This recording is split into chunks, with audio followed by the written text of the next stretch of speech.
அருதி தமிழக பாஜக தலைவர் அண்ணாமலை டெல்லியில் அளித்த பேட்டி ஒன்றில் அதிமுக பொதுச் செயலாளராக இருந்த முன்னாள் முதலமைச்சர் ஜெயலலிதா மிகச்சிறந்த ஹிந்துத்துவா தலைவர் என்றும் இந்து மதத்திற்கு நேரடியாக அவர் ஆதரவு தெரிவித்து வந்தார் என்றும் ராமர் கோயில் கட்டுவதற்கு அவர் ஆதரவு அளித்தது, மதமாற்ற தடை சட்டத்தை அமல்படுத்தியது உள்ளிட்ட பல்வேறு அம்சங்களில் அவர் இந்துக்களுக்கு ஆதரவாக செயல்பட்டார் என்று அண்ணாமலை தெரிவித்திருந்த கருத்துக்கு அதிமுகவின் முன்னாள் அமைச்சர் ஜெயக்குமார் கடும் கண்டனம் தெரிவித்திருக்கிறார். தற்போது முன்னாள் அமைச்சர் ஜெயக்குமார் நம்மோடு இணைந்திருக்கிறார். அண்ணாமலை தெரிவித்த கருத்துக்கு அவர் தெரிவித்துள்ள கண்டனத்தை கேட்கலாம். சார் வணக்கம். சார் வணக்கம். தமிழக பாஜக தலைவர் தெரிவித்த கருத்துக்கு ஒரு கண்டன அறிக்கை வெளியிட்டிருக்கீங்க. அது என்ன சார் நோக்கம் சார் அண்ணாமலைக்கு திடீர்னு இந்த அறிக்கை? அண்ணாமலை பொறுத்தவரையில ஒரு விளம்பர மேனியா, அது தன்னை முன்னிலைப்படுத்திக்கணும். அதுக்கு பாத்தீங்கன்னா ஏதாவது ஒண்ணு இப்ப பாத்தீங்கன்னா ஏற்கனவே தேர்தலில் ஒரு படுதோல்வி, கிட்டத்தட்ட அவர் நோட்டாவுக்கு கீழே வாங்குறாரு, நோட்டாவுக்கு கொஞ்சம் அதை தாண்டி 2% வாங்குறான்றது வேற விஷயம். அது ஆனா இது இப்படி இருக்கிற நிலையில இப்போ அதுக்கு இடையில பாத்தீங்கன்னா இந்த ஜூன் 4ஆம் தேதி கவுண்டிங் இருக்கு. இப்ப அண்ணாமலை மறந்துடுவாங்க.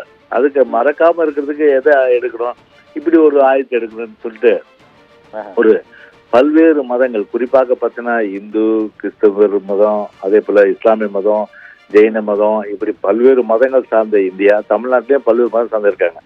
எல்லோரும் போற்றக்கூடிய ஒரு உன்னத தலைவர், எல்லோரும் போற்றக்கூடிய மதத்துக்கு, மொழிக்கு, இனத்துக்கு அப்பாற்பட்ட ஒரு தலைவர் நம்முடைய புரட்சி தலைவி அம்மா பொறுத்தவரை. அவங்கள ஒரு ஒற்றை மதத்துக்கு சொந்தக்காரன்ற அடிப்படையில கருத்து சொன்னா எந்த அளவு ஒரு அண்ட புழுகு, ஆகாச புழுகு, இது யாராவது நம்புவாங்களா? அதை ஆனா தன்னை முன்னிலைப்படுத்த பேசு பொருள் ஆகணுன்றதுக்காக விளம்பரத்துக்காக விளம்பர மேனியா திரு அண்ணாமலை செய்கின்ற அந்த யுக்தி. ஏன்னா எங்களுடைய கடுங்கண்டனை நேற்று ஊடகத்திலும் தெரிவிச்சேன், இன்னைக்கு அறிக்கை வாயிலும் தெரிவிச்சிருக்கேன். வாய முடிட்டு இருந்தா நல்லது. அது எனவே இன்னைக்கு இஸ்லாமிய சமுதாயம் சரி, கிறிஸ்தவ சமுதாய மக்களுக்கும் சரி, அவருடைய ஆட்சி காலத்து, அம்மாவுடைய ஆட்சி காலத்துல முதல்ல ஜெருசலம் போறதுக்கு பல நிதி உதவி செஞ்சது அம்மா தான். நோன்பு திறக்கிறதுக்கு இலவசமா அரிசி கொடுத்து கஞ்சி காய்ச்சதுக்கு எல்லாம் உதவி செஞ்சது அம்மா தான். அதே போல வக்கு வாரியத்துக்கு நிதி உதவி கொடுத்தது அம்மா தான். இப்படி எல்லா மதத்துக்கும் ஒரு சொந்தக்காரர் இருக்கிறோம் போட்டு ஒற்றை மதத்துக்கு ஏதோ சொந்தக்காரன்ற மாதிரி ஒரு குறுகிய கண்ணோட்டம், ஒரு குறுகிய பார்வை இவங்களுக்கு இருக்கு, அம்மாவுக்கு கிடையாது. அம்மாவை பொறுத்தவரை பரந்த மனப்பான்மை, அதாவது அந்த மாதிரி இல்லாம ஒரு குறுகிய கண்ணோட்டத்தோட இன்னைக்கு திரு அண்ணாமலை இன்னைக்கு இருக்கிறத இன்னைக்கு ஒரு கண்டிக்கத்தக்க விஷயமா தான் நிச்சயமா நான் அறிக்கையில கழகத்தின் சார்பாக இன்னைக்கு சொல்லியிருக்கேன். கடுமையான கண்டனத்தை கழகத்தின் சார்பில் தெரிவிச்சிருக்கோம். ஜெயக்குமார் சார், ஒரே ஒரு கேள்வி.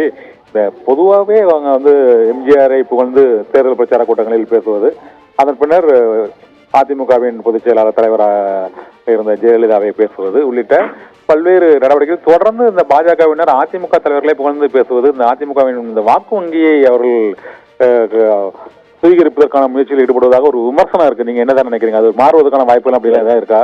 அது ஒரு ஆணையும் கொடுக்க முடியாது. அதாவது இப்ப இங்க இப்ப இவர் பிரதமர் இங்க இது தமிழர் பத்தி பெருமையா பேசு, திருக்குறளை பத்தி பெருமையா பேசுறது. அங்க போனா இது கவர்னர் திருவள்ளூருக்கு காவி சாமி பூசுறது. அதுக்கப்புறம் அங்க பார்த்தா ஒரிசால போயிட்டு தமிழர்லாம் பாத்தீங்கன்னா சாவி இங்க ஒரிசா எடுத்து போயிட்டாங்கன்றது எப்படிப்பட்ட பேச்சு பாருங்க. அப்படி அண்ணாமலையும் பாத்தீங்கன்னா தலைவர் அம்மாவை இகழ்றது, தலைவரை இகழ்றது, அப்புறம் பொதுச்செயலரை இகழ்றது, அதுக்கப்புறம் இப்படி பாத்தீங்கன்னா புகழ்ந்து பேசுறது, அவங்கள போல சிறந்த தலைவர்கள், எப்படிப்பட்ட ஒரு ஒரு வேஷதாரிகள், நாடகதாரிகள், கபடதாரிகள், அதை நீங்க முதல்ல புரிஞ்சுக்கணும். அதனால இவங்க என்னதான் வேஷம் போட்டாலும், நாடகம் போட்டாலும், கபட வேஷம் போட்டாலும் சரி, அதை நரியினுடைய சாயம் வெளுத்து போக தேர்தலில் இவங்க சாயம் வெளுத்து போயிடும். நன்றி சார்.